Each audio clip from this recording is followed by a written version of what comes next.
What's up guys, Max here, and I'm proud to present and break down the latest character for Killer Instinct, HISAKO.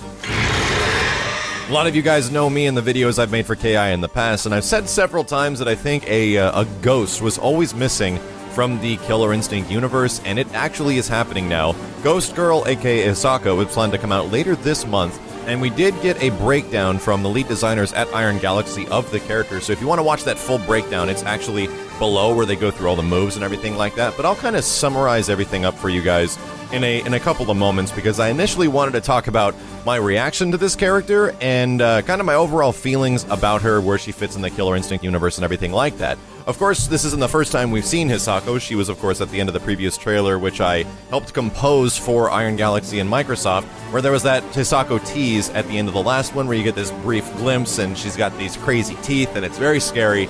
And that's the whole point of the character, is that she fits that Japanese ghost type of trope.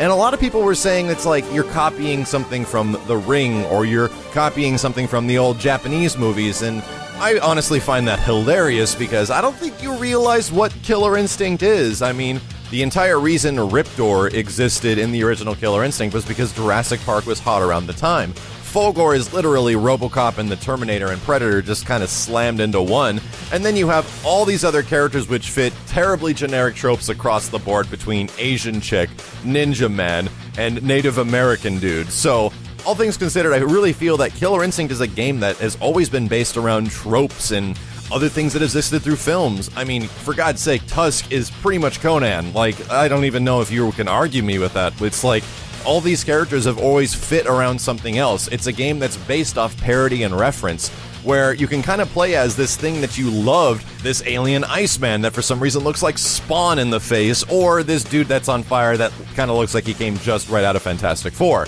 Killer Instinct's full of references, so I really don't buy that you have this character that kind of is copying other things, because of course it is. It's a game that's based off tropes and things that have existed before and movie references, and I think HISAKO fits really well. I think they could have done something a lot different with a ghost slash like spectral character, but she is genuinely creepy, as you can tell from her gameplay right now. She moves really good, and in terms of like handling a kind of scary quote-unquote character, I think they did a really good job, because she's animating beautifully at the moment, and she looks really convincing in the game.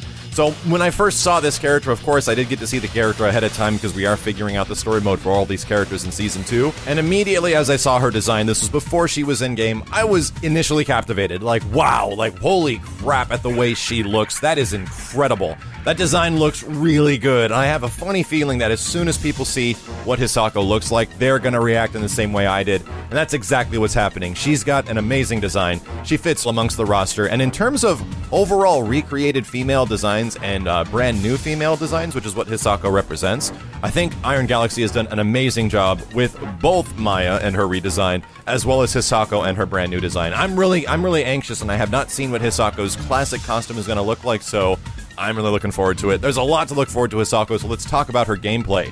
HISAKO can be summarized as a counter-grappler playstyle. Of course, she's got this huge spear blade that she carries around with her, but at the same time, she's got a lot of really close-range moves and easily the slowest walk speed in the entire game. This girl is actually slower than Aghanos in terms of walk speed. She's incredibly slow. And there's a couple of things that'll make a comparison to another fighting game character to a game that I like a lot down the line, which might make a little bit of sense. But she does have an initial Rekka, kind of similar to Orchid, where she can start off with one move, and it starts from like a low or a medium or a high, and you can adjust which ways this move goes for her natural opener. She does have quite a few interesting grab setups, including one command grab that actually lets you combo after that command grab, and another one that sucks you in from full screen and is the mad creepy Japanese ghost transformation sharp teeth thing that already creeps everybody out at the end of the previous teaser.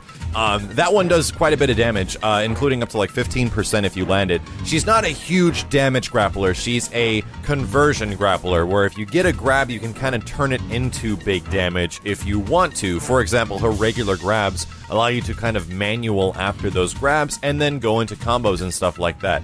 And the apt comparison I use, because the Nakatana can also be used in the air for somewhat like an axe kick, and this axe kick is very similar to another character, which is Makoto, where she's got this very wide lunging kick move in Street Fighter 3 Third Strike and Street Fighter 4. And to be honest, her overall mobility, how she has a very quick dash, very poor walk speed, is extremely dangerous up close, but might have some issues against projectile and ranged characters.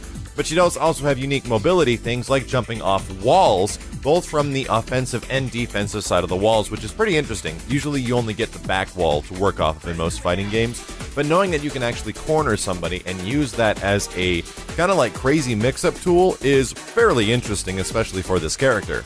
Speaking of which, her combo trait and her specific mechanic that everyone has in Killer Instinct is that she's able to do an additional or a delayed manual. I prefer this to be called delayed double, because if you hold down the button, instead of going into the second hit of an auto double, she'll actually charge it and hold it back and shake and then hit you. So a lot of the times people react to auto doubles by seeing the first hit, but this means she can delay the second hit, so a lot of the times you're going to get locked out, or people will get locked out in that situation, giving you the orange X instead of the red X if you did even guess right, meaning that you missed the timing. But the big problem is if you choose to go in this direction and hold the button, you're pretty much giving your opponent a big opportunity to break that hit, and there goes the whole combo breaker, counter breaker type of mind game. On top of that, she does have this revenge gauge, which was very work in progress right now, but this thing represents this overall meter that you try to keep at its maximum, because when it's at its maximum, she does counter hits all day long. And these counter hits are really impressive because even some regular attacks you can dash in after and even continue a combo. There is that much stun behind them. There's even other situations where you would normally knock a person to the ground out of the air. That normally would knock somebody just on the ground and they're just recovering just like normal. But if the revenge gauge is at the top, that means that you actually get a recapture situation where a jumping heavy punch will restand them and you get to continue the combo. This revenge stuff is really interesting, and it's called like the jitter. And when you have maximum jitter, or when your kind of like bar is all the way filled up, the only way to get to that point is to have the character not use those moves, and it eventually replenishes and fills up, which means that, of course, her instinct gives her maximum jitter gauge the entire time she's in instinct mode, making everything a counter hit, and it gets kind of freaking crazy. And on top of those additional properties, as long as you don't move, it fills up all the time. I believe it starts up full at the beginning of a match as well. And that really changes a lot of the dynamics of her combos, and you'll have to understand how much this is going to take out of your gauge, because it does fill up fairly fast right now. It's not like a Fulgore pip gauge where it takes a long time to get to the pips you need. It's different than that, and it's separate from her base meter, and it's just something that will adjust how her combos act sometimes, and you'll need to keep an eye on it if you want to get really good with HISAKO. Overall, extremely good impressions. I haven't had the chance to play with her a whole bunch yet, but we're going to be seeing a lot more of the character fairly soon. I believe the trailer is going to be coming out in not too long from now, and HISAKO is also coming later this month. But there was quite a few other details that did happen in the panel that I do really want to discuss, but I wanted to get you guys this HISAKO footage as soon as possible. Like I said, if you want to see the full breakdown in its entire like 15-minute length, click the link in the description below to go back to the Killer Instinct channel to watch it. But right now, this character looks freaking fantastic, and I think it's an amazing take on a very common trope that we see, but not too often in fighting games. Let me know what you guys think of HISAKO in the comments below. My name is Maximilian, and I'll see you guys next time.